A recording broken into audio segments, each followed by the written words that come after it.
자는 자여 어찌함이냐라는 제목으로 요나서 말씀을 전하겠습니다. 이 성경에 나오는 이런 자는 자라는 것은요, 단순히 육체적으로 잠잔다는 것을만을 의미하는 것이 아니라 여러 가지 다른 중의적 의미가 있습니다. 신약 성경에서는 이렇게 잔다라고 하면요, 죽었다라고 하는 의미도 있어요. 그런데 죽었다라고 표현하지 않고 잔다라고 표현하는 건요, 우리에게는 부활의 소망이 있기 때문에 이렇게 자는 것 같은 그런 상황이고 나중에 깨어날 것이다 라고 하는 전제가 있는 것이죠. 그런데 또한 이렇게 잔다라고 성경에서 얘기할 때는요, 영적으로 타락했거나 깊은 침체에 빠진 자들을 영적으로 잠들었다라고 표현하는 경우도 자주 있습니다. 가장 대표적인 부분이 에베소 5장 14절입니다. 그러므로 이르시기를 잠자는 자여 깨어서 죽은 자들 가운데 일어나라. 그리스도께서 너에게 비추이시니라 하셨느니라. 여기에 지금 두 종류의 사람이 나옵니다. 한 종류는요, 자는 자고요, 한 종류는 아예 죽은 자예요. 그런데 누구를 깨우는 것이냐면 지금 자는 자를 향해서 일어나라고 하는 거예요. 이것은 진짜로 자는 자들이 아니라 영적으로 지금 잠들어서 하나님의 백성처럼 살지 못하고 있는 상태에 있는 자들을 일컬을 때 자는 자라고 이야기하고 있습니다. 바로 요나가 여기서 배 밑창 가장 바닥에서 잠자고 있는 것은요, 단순히 그가 너무 졸려서 너무 피곤해서 자는 것을 의미하는 것이 아니라 그가 얼마나 깊은 영적 침체에 지금 빠져 있고 영적으로 타락되어 있는 것을 상징적으로 보여주는 것이죠. 여러분, 이렇게 영적으로 깊은 침체에 빠져 상태에 있으면요, 위험이 닥치는데도요, 그 위험을 잊어버린 채로 있습니다. 사실 이 요나와 같은 상황에 지금 처한다는 것 자체가 아주 의아한 일이에요. 여러분, 옛날에 배가 뭐 그렇게 컸었겠습니까? 또 배가 다 나무로 만들어졌잖아요. 근데 이 배가 깨질 듯이 지금 풍랑이 치고 있습니다. 얼마나 많은 소리가 났을까요? 삐그덕 삐그덕 삐그덕. 얼마나 많이 요동하고 정말로 금방이라도 뒤집힐 것처럼 배가 요동했을까요? 여러분, 이 배를 타보시면 알지만 이 배멀미가 보통 심한 게 아닙니다. 예전에 제가 이제 서해안에 바다 낚시를 하는 분들을 따라서 한번 배를 탄 적이 있는데요, 뭐 너무너무 잔잔한 날이었어요. 그래서 괜찮대요. 한 번도 안 타봐도 뭐 별거 아니래. 근데 뭐 바다 낚시를 해서 낚시는 거는요, 저는 이렇게 배에서 이렇게 배가 바다로 들어갔는데 그때부터 멀미를 시작했는데요, 약 먹은 게 아무 소용이 없더라고요. 그래갖고 배에 계속 누워 있었습니다. 누우면 조금 나요, 조금. 이렇게 흔들리는 게 이렇게 누우니까 조금 난데, 이분들이 고기가 안 잡히니까 계속 더 깊은 데로 가자고 그러면서 안 돌아가는 거예요. 그리고 제가 사정했습니다. 제발 살려달라고. 근데 나중에는 도저히 안 돼갖고요, 제가 그냥 구명조끼 입은 채로 물에 뛰어내려서 저 혼자 헤엄쳐서 올려고 그랬어요. 그랬더니 어부 아저씨가 안 된대요. 이게 가까워 보여도 실제로 헤엄쳐서 가면 도착을 장담할 수 없는 거리래요. 너무 멀대요, 사실. 그래서 제가 울면서 누워 있었어요, 배에. 여러분, 그런데 이 배가 지금 막 요동하고 있습니다. 사실 정상적인 상황이라면 속에 있는 걸 다 토해내고요, 도저히 막 정말 견딜 수 없는 그런 극한 상황일 텐데 어떻게 요나는 이런 상황에서 깨워야 일어날 정도로 깊이 잠든 것일까요? 그만큼 이 요나의 영적 상태가 얼마나 깊은 어두운 가운데 있는가를 보여주는 것입니다. 상황도 죽음의 위협도 지금 그를 깨우지 못하는 거예요. 그런데 이렇게 하나님 백성들이요, 요나와 같은 영적 깊은 침체에 빠지는 몇 가지 종류가 있습니다. 물론 여러 가지 이유가 있겠지만요, 그 중에 가장 핵심적인 몇 가지들을 정리해 봤는데요. 첫 번째는요, 하나님을 멀리하기 시작했을 때 이런 깊은 영적 침체에 빠지는 경우가 있습니다. 하나님을 가까이 하지 않는 것이 무엇이죠? 결국 말씀도 가까이 하지 않고요, 기도도 잘 하지 않고요, 예배 드리는 것도 점점 삶에서 멀어지고요. 이렇게 되면 깊은 영적 침체가 따라오는 것은 당연한 일입니다. 여러분, 우리가 지금 영적으로 잘 우리 내면에서 하나님과 가까운 관계를 맺고 있다라는 것은 뭘로 보여주냐면요, 가장 대표적으로 예배를 사모하는 마음으로 그것이 드러납니다. 사실 사모하는 마음이 있으면요, 멀어도요, 새벽에 일찍이어도요, 또 내가 힘들어도요, 그 예배에서 공급받는 것이 있으니까 오는데, 사실 그 예배가 얼마나 은혜로운 예배냐, 얼마나 말씀이 좋냐, 이거와 관계없이요, 우리 마음의 상태에 굉장히 차이가 있는 거예요. 미국에서 이제 저희 가족이 너무 이제 힘든 상황을 지나갈 때가 있었습니다. 그런데 이제 어느 교회를 갔더니요, 막 들어가서부터 눈물이 막 쏟아지기 시작하는 거예요. 막 찬양을 하는데 막 찬양이 너무너무 은혜로워요. 그래갖고 이 교회 다니다가 너무 은혜로운 교회인가 보다. 그래갖고 다니기 시작했어요. 너무 은혜로웠어요, 한동안.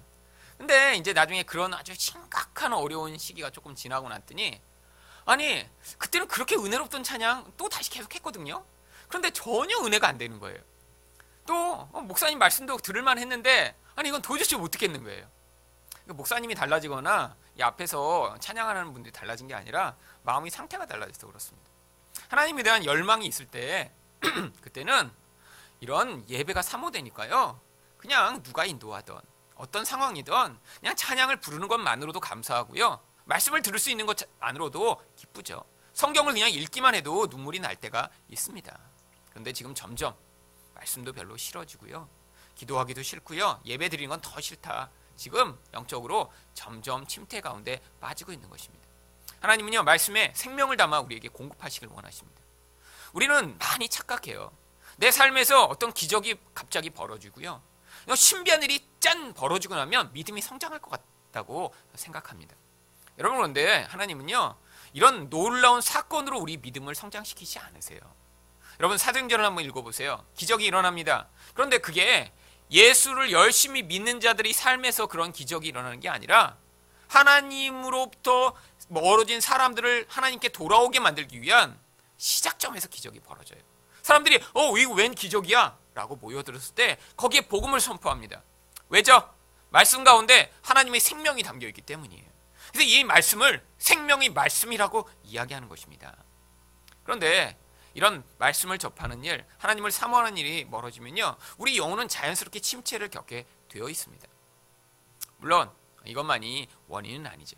하나님께 가까이 나가고 싶고요, 예배를 사모하는데도 영적으로 침체할 때도 있어요. 어떤 경우에 그러냐면요, 세상적으로 심한 유혹 가운데 있을 때 그렇습니다. 에베소서 그래서 5장 11절부터 13절까지는요, 바로 아까 5장 14절에서 자는 자여 일깨워 일어나라 라고 선포하는 바로 앞절에 뭐라고 되어 있냐면, 너희는 열매 없는 어둠의 일에 참여하지 말고 도리어 책망하라. 그들이 은밀히 행하는 것들은 말하기도 부끄러운 것들이라. 그러나 책망을 받는 모든 것은 빛으로 말미암아 드러나나니 드러나는 것마다 빛이니라. 이 세상적 어두움이 우리를 유혹할 때요, 거기에 우리가 빠져들게 되면요, 영적인 생명이 우리 안에서 영향력을 미치지 못하고요, 자꾸 하나님이 또 멀어지게 됩니다. 여러분, 그런데 놀라운 사실은요, 하나님이 우리가 이렇게 영적 침체의 상황에 빠질 때를 어떤 때는 허용하신다는 거예요. 여러분, 우리는요, 많이 착각하기를 이 세상은 악하고 나는 괜찮은 존재라고 생각을 해요. 그러니까 이렇게 유혹에 빠지는 게요, 나는 원래 좋고 선하고 착하고 순진한 자였는데 이렇게 어떤 친구 때문에, 어떤 상황 때문에, 아니 세상이 나를 유혹해서 그 유혹에 빠졌다고 생각을 하는 경우가 많이 있습니다. 그런데 실제는요, 여러분, 어떤 사람이 유혹에 빠지죠? 그런 종류의 유혹이 자기 안에 원래 욕망되고 원래 그것을 좋아하는 사람이 유혹에 빠집니다. 여기 계신 여자 집사님들, 권사님들, 여자는요, 이렇게 음란한 영상물을 보고 막 너무 몰래 보고 싶고 막 그게 사모되고 그렇지 않잖아요. 그래서 누가 이렇게 벗은 여자를 보여줘도 왜 저렇게 춥게 입고 다녀? 저런 여자들은 헐벗은 거를 보면 그렇죠. 그게 보고 몰래 가서 나중에 봐야지, 이런 마음이 없습니다. 근데 남자는요, 누군가 이렇게 덜 입었으면 눈길이 가요. 왜 그렇죠? 세상이 너무 악해서 그러나요? 아니에요. 우리 마음 가운데 원래 그것에 유혹받는 심령이 있어서 그렇죠. 여러분, 똑같이 먹을 거를 누구한테 보여줘도요, 여러분, 원래 배고픈 사람만 저 맛있겠다라는 그런 생각을 하게 되죠. 원래 배부른 사람은요, 아무리 맛있는 걸 줘도요, 유혹이 되지 않습니다. 세상은 원래 음란하고 원래 악하고요, 원래 유혹하는 그런 많은 종류의 것들이 세상에 존재해요. 그런데 거기서 우리가 유혹을 당하는 이유는요, 사실 우리 안에 그것들을 사모하고 열망하는 마음이 숨어 있는데 그게 우리를 자극해서 그렇죠. 여러분, 하나님이요, 결국 우리가 이런 자극과 유혹으로 말미암아 어떤 침체의 상태를 경험하는 것을 허용하십니다. 여러분, 대부분 그래서 영적 신앙을 가질 때요, 이런 영적 침체가 반드시 찾아오게 돼 있어요. 맨 처음에는 굉장히 은혜를 받은 것 같아요. 내가 이제 다 변화된 것 같아. 그때는 찬양하는 것도 좋아했고요. 하나님께 나아갈 때마다 눈물이 났고요. 예배 안 드리던 사람이 예배를 갑자기 막 드리게 되면서 자기 안에서 성장하고 있는 그런 느낌들을 경험합니다. 그런데 그게 계속되는 게 아니에요. 중간에 어느 시점이 되니까요, 오히려 옛날에 별로 유혹이 안 됐던 것 같은 게 막 유혹될 때가 있고요. 별로 좋아 보이지 않던 것들도요, 자기에게 사모되면서 이 하나님에 대한 열망보다 이게 다시 커지는 것처럼 느껴질 때가 있습니다. 여러분, 이렇게 될 때 많은 사람들이요, 세상이 악하니까 내가 유혹을 받았지라고 하지만 사실 그 유혹의 근원은 우리 안에 있었던 거예요. 하나님이요, 이 과정을 지나가게 하심으로 말미암아 우리 본질이 어떤 자인가를 이제 깨닫게 하시는 것입니다. 원래 우리가 그런 자였어요. 그런데 처음에 예수를 믿는 그때 하나님이 은혜로 우리를 잠시 덮어주셨던 거예요. 그게 우리 것이 아닙니다. 하나님의 은혜가 우리에게 임해서 나라는 존재는 원래 근원적으로 그렇게 욕심이 많고 세상에 있으면 늘 유혹받는 존재였고 그렇게 타락할 수밖에 없는 존재였는데 하나님의 은혜가 우리에게 잠시 있었던 것이죠. 그런데 그렇게 초기의 은혜가 사라지고 나면 그 다음에 무슨 과정이 벌어지냐면 우리 본질에까지 하나님의 모습과 같은 모습으로 만들어 가시기 위해 그 은혜가 우리 영혼에 침투해 나가는 것입니다. 그러니까요, 겉으로는요 그렇게 유혹에 다시 노출되는 것 같고 다시 넘어지고 다시 견고하지 못한 자신의 모습을 보게 되는 거예요. 사실 오늘 어떤 분한테 전화를 받았습니다. 그런데 이분이 이제 어떤 관계에 굉장히 어려운 문제를 겪고 있더라고요. 그래서 자기가 얘기하기를 자기는 이제 예수 믿은 지 이제 몇 년 됐대요. 그런데 자기는 이렇게 처음에 은혜를 많이 받았대요. 그래서 막 은사도 많이 받고 은혜도 많이 받고 그래갖고 막 찬양하는 게 너무너무 좋고 그래갖고 이제 열심히 교회를 다니기 시작한 거예요. 그런데 이렇게 교회를 열심히 다니다 보니까 무슨 문제가 생겨요? 거기서 이제 열심히 다니면 꼭 문제가 이제 그 안에 있는 사람을 만나게 됩니다. 어떤 사람이랑 자기가 이제 문제가 많이 생긴 거예요. 그러면서 계속 얘기해요. 그 나를 지금 이제 힘들게 하고 나를 괴롭히는 이 사람은 영적으로 아주 이렇게 밑바닥에 있는 사람 같대. 근데 나는 원래 이렇게 은혜가 많고 막 하나님을 사랑하고 이렇게 막 성장을 많이 한 사람인데 그놈의 인간 때문에 자꾸 은혜를 까먹으면서 요즘은 자꾸 찬양하는 것도 싫어지고 그 사람 때문에 교회 가는 게 싫어진다는 거예요. 그 사람만 아니면 난 지금 하늘을 날고 있을 텐데 그 사람이 나를 끌어당겨서 지금 바닥을 기게 만들고 있다는 거죠. 그런데 용기가 없어서 그 사람한테 직접 얘기도 못하고 저한테 전화를 걸어서 자기 이름도 안 밝혀요. 그리고 누구시냐고 그랬더니 자기 정체가 드러날까 봐 얘기는 할 수 없대요. 그러니까 그는 저를 잘 아는 사람이고 저는 이제 모르는 사람이 된 거죠. 그러면서 이제 계속 그 사람 험담을 하는 거예요. 여러분, 그게 이렇게 영적으로 계속 성장하고 있는데 그 사람 때문에 지금 잠깐 나빠진 게 아니라요, 그 사람은 원래 누군가 그렇게 부딪히면 원래 미워하고 그 사람을 욕하고 다른 사람을 비하하는 사람인 거예요. 그런데 하나님이요, 이제 처음에 주셨던 그 은혜가 진짜로 그 사람의 내면에까지 스며들어서 본질에서 그런 사람이 되도록 만드시기 위해 지금 자기 모습을 보게 하고 계신 거예요. 여러분, 많은 사람들이요 그렇습니다. 그래서요, 이런 영적 침체가요, 어떻게 보면 하나님의 커다란 계획 안에서 보면요, 이 과정도 우리에게 허락되는 과정이라고 하는 것입니다. 여러분, 그래야 우리 안에서 본질적 변화가 나타나기 때문이죠. 마지막으로 또 이렇게 영적 침체에 빠지는 경우는요, 고난 속에 있을 때 하나님의 응답이 너무나 느릴 때 그때 또 영적 침체에 빠지기 쉽습니다. 여러분, 고난의 본질 중에 하나는요, 이제 여러 가지 종류의 고난이 있지만요, 이 고난은 항상 하나님의 백성을요 하나님의 모습으로 만들며 하나님의 모습과 다른 모습들을 우리 안에서 잘라내고자 하는 목적을 가지고 있습니다. 여러분, 그런데 사람마다요 어떤 것에 대해 민감한 부분이 다 틀려요. 어떤 사람은 관계에 굉장히 둔감합니다. 또 관계 맺는 일은 잘해요. 그런데 또 어떤 일을 하고 이런 부분에는 굉장히 또 너무 민감해요. 또 어떤 사람은요 그냥 일상은 잘 사는데 어떤 특별한 환경에 갑자기 상황이 바뀌거나 그러면 또 거기에 민감해서 잘 반응하지 못하는 사람도 있고요. 사람 따라 그래서 경험하는 고난의 종류가 다 다를 수밖에 없는 것이죠. 그런데 어떤 종류의 고난이 있으면 하나님 백성들은 사실 고난의 때에 하나님 앞에 나오게 돼 있잖아요. 자기 힘으로 문제가 해결이 안 되고요, 노력을 해도 해결될 수 없는 수준에서 이제 은혜를 경험한 자들은요 결국 무릎 꿇게 됩니다. 그런데 문제는요, 내가 이렇게 기대를 했어요. 내가 이렇게까지 기도를 하는데 하나님이 응답 안 하시겠어? 근데 문제가 언제부터 생기죠? 그렇게까지 기도했는데 그때 응답을 안 하세요. 대부분 우리에게 있는 많은 문제들이 그렇습니다. 중요할수록요, 내가 때를 정해놨어요. 이렇게 3개월 정도면 충분히 되겠지. 원래 마음은요, 일주일 만에 해결되길 원하는 마음이 있는데, 그래도 길게 잡은 거예요, 길게. 하나님은 하루가 1000년 같고 1000년이 하루 같으시니까 그래서 3개월쯤으로 길게 잡아놓은 거예요. 근데 문제는요, 하나님의 그 계획 안에서는 그게 3년일 수도 있고 10년일 수도 있습니다. 여러분, 여기에서부터 많은 문제가 발생해요. 여러분, 우리가 생각하는 그 기간, 그런데요, 하나님은요, 문제 해결이 우리 인생에서 목적이 아니세요. 여러분, 진짜 문제가 하나도 없는 곳에 우리를 살게 하시기 원하면요, 지금 천국에 데려가시면 돼요. 그냥 거기는 문제가 하나도 없습니다. 정말. 여러분, 천국에 문제가 없잖아요. 그럼 거기 가면 계속 행복합니다. 거기는요, 우리 무능함, 우리 미련함, 우리 부족함이 아무 소용이 없어요. 그냥 하나님이 공급하시는 모든 은혜로 사는 곳이고, 거기선 그러니까 즐겁고 만족하고 행복하고 기쁜데, 정말 하나님이 우리를 사랑하시고 우리에게 좋은 것을 주시기 원하시는 분이면 빨리 예수 믿자마자 믿었어? 한 명씩 그냥 탁탁 다 들고 가시면 되죠.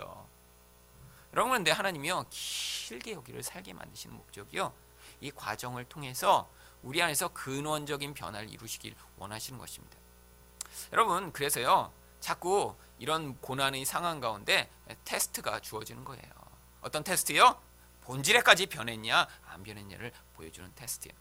여러분, 이런 테스트에 통과하기 위해서는요, 흉내로는 불가능합니다. 여러분, 비슷한 종류의 그런 상황이요, 반복적이고 깊이 있게 우리를 자꾸 테스트해요. 여러분, 본질이 정말 변했으면요, 어떤 반응이 나와야 돼요? 늘 일정하게 항상 같은 반응이 나와야 돼요. 그게 나의 모습이고 나의 본질이니까요. 여러분, 본질이 변했는데, 예를 들면 김연아가 스케이트를 타는데 어느 날은 막 스케이트를 잘 타요. 막 회전도 하고 그러는데 어떤 날은 컨디션이 좀 안 좋네. 그리고 회전 한 바퀴 하다 떨어지고 막 그래요. 그러면 그거는 김연아가 아니죠. 우리는 김연아라 그러면 당연히 위로 뛰었으면 3바퀴 정도는 당연히 쉽게 돌고 스케이트 타는 거는 너무 쉽겠구나 라고 기대할 수 있고요. 그거는 그 김연아의 본질 안에서부터 내장된 훈련의 결과로 만드는 그게 김연아의 본질입니다. 마찬가지예요. 우리에게 어떤 종류의 테스트가 늘 주어집니다. 그런데 거기에서 한 번 통과했다고요? 아니요. 본질이 바뀌었으면요, 10번이고 100번이고 와도 똑같은 반응을 할 수 있어야죠. 여러분, 어쩌다 한번 거기서 잘 반응하는 건요, 우리가 아직 안 바뀐 거예요. 그래서 하나님이요, 기간을 길게 잡으십니다. 여러분, 근데 이 기간이 길 때 우리가 낙심해요. 여러분, 그래서요, 이 영적 침체에 빠지는 대부분의 경우가 자기가 정해놓은 기간, 자기가 정해놓은 그 때를 놓고 거기에서 자기가 원하는 방식대로 하나님이 이루어 주시기를 원할 때 낙심이 심하게 됩니다. 여러분, 여기서 벗어나기 위해서는요, 반대의 태도를 취해야죠. 어떤 반대의 태도요? 여러분, 우리가 그 때를 정해놓는 것을 포기해버리는 것입니다. 하나님에게 그걸 맡기는 거예요. 하나님은요, 우리를 알고 계세요. 하나님이요, 정말로 우리가 생각하는 것, 우리가 어떤 상황에 있는가 하나님 다 알고 계세요. 하나님이요, 정말요, 멀리서 영적인 분이시라요, 정말 우리가 어떤 것을 가지고 있는지, 우리가 우리 일상에서 살아가는 것에 대한 관심이 없는 분이 아니세요. 그것도 다 알고 계세요.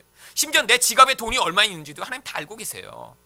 그런데 그게 우리를 변화시키는 목적 가운데 유용하다면 우리가 지금 여기서 잠시 고난을 당하는 것을 허용하시는 거예요. 문제는 이 잠시가 우리에게는 7년이 될 수도 있고 10년이 될 수도 있다는 거죠. 그러니까요, 그거를 우리가 내려놓지 못하면요, 계속해서 하나님과 충돌합니다. 근데 하나님과 충돌하다가 결국 어떻게 되죠? 하나님이 내 마음대로 되지 않으니까 결국 거기서 낙심하고 침체하는 거예요. 여러분, 그런데 우리에게 손해입니다. 하나님 백성은요, 하나님을 떠나면요, 거기에서 우리 근원에서부터 영적으로 생명을 얻지 못하기 때문에 그 깊은 공허감과 깊은 침체로 말미암은 어둠이요, 우리 모든 부분에서 생명을 뺏어가고요, 활력을 잃어버리게 만들고요, 우리 삶을 고통스럽게 만듭니다. 그래야 진짜 하나님이 백성인 거예요. 여러분, 제가 말씀드렸지만 여러분이 지금 교회 다니시면서 가끔 이제 헷갈리실 때 있어요. 내가 정말 하나님 택한 자 맞나 안 맞나? 그러면요, 이제 교회를 한 몇 개월 끊어보세요. 근데 한 3개월쯤 끊었는데도 영 교회 가는 게 안 가는 게 이제 즐겁고 그냥 시간이 많아지면서 행복하다. 왜 이렇게 자유롭냐? 이런 마음이 드시면 애초부터 택함을 받은 자가 아니에요. 여러분, 하나님 백성은요, 예배가 끊어지고 하나님 앞에서 해결을 받지 못하면요, 그때서 오히려 안에서 불같은 열망과 갈등이 일어나야 정상이에요. 여러분, 결국 우리가 하나님께 돌아갈 길은요, 다른 곳이 없습니다. 이 문제의 모든 근원에서 우리 안에서 아무리 하나님이 우리가 원하는 때의 모든 일들을 행하고 계시지 않아도 결국 하나님께 돌이키는 일이 우리에서 가장 중요한 거예요. 하지만 무엇을 하셔야 돼요? 때를 하나님의 손에 의탁하셔야 됩니다.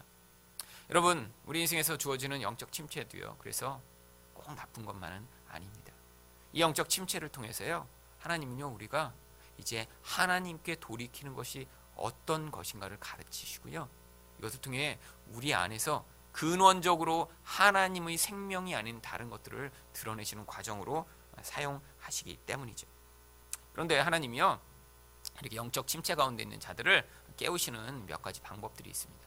오늘 본문에서는요, 바로 누가 이 요나의 영적 침체를 흔들어 깨웁니까? 바로 그 배의 선장이죠. 여러분, 이 선장은요, 하나님을 알지 못하는 자예요. 그러니까 뭐라고 얘기하죠? 내 하나님께 구하라. 혹시 하나님이 우리를 생각하사 망하지 아니하게 하시리라. 하나님이 누구신지도 몰라요. 여기 나오는 이 하나님이라고 하는 단어는요, 그냥 그들도 알고 있던 그냥 많은 신 중에 하나로 부른 거죠. 자, 네 신에게 한번 구해봐. 하지만 이 사람이 지금 어쩌면 요나보다 더 영적으로 지금 민감한 상태에 있는 거예요. 왜죠? 이 사람은 지금 생명의 위협 가운데 있으니까요. 이렇게 영적으로 침체되면요, 하나님 백성이 하나님을 떠나면요, 세상 사람보다 못한 상황에 처하기도 합니다. 하나님이 그럴 때 심지어는 하나님을 알지 못하는 불신자를 통해 우리 영혼을 뒤흔들어 깨우시는 경우도 있죠. 하지만 하나님이요, 뭘 보여주세요? 이 모든 세상을 하나님이 지금 통치하고 계신 거예요. 하나님이 지금 바다도 통치하십니다. 지금 배도 지금 하나님이 다스리고 계신 거예요. 여러분, 이 폭풍우, 이 커다란 바다를 지금 뒤흔들고 계신데요, 거기 지금 나무로 얼기설기 만든 이 배를 깨지지 않도록, 근데 깨질 것처럼 뒤흔들고 계신 거, 이게 하나님의 능력입니다. 그냥 파도를 갖다 뻥 쳐버리면요, 그 나무떼기로 만든 배 부서져 버리면 또 안 되잖아요. 그러니까 그 힘으로 지금 조절하고 계신 거예요. 또 이 선장을 동원해 배 밑창에 자고 있는 요나를 흔드시는 것 다 지금 하나님이 하고 계신 거예요. 여러분, 하나님이요, 우리 인생에 이렇게 다가오시면서 우리 영적 침체를 뒤흔들어 깨우실 때, 여러분, 우리가 하나님에 대한 믿음을 가지셔야 합니다. 모든 것이 하나님의 손에 있구나. 세상이 하나도 하나님의 손에서 벗어나는 것이 없구나. 내가 하나님에게 어떻게든 돌이켜 그분이 주시는 그 은혜 가운데 다시 살아야겠구나. 여러분, 이 시간 그래서 하나님께 이렇게 돌이켜 하나님의 은혜로 여러분의 어두움과 영적 침체가 회복되는 시간이 되시기를 예수 그리스도 이름으로 축원드립니다.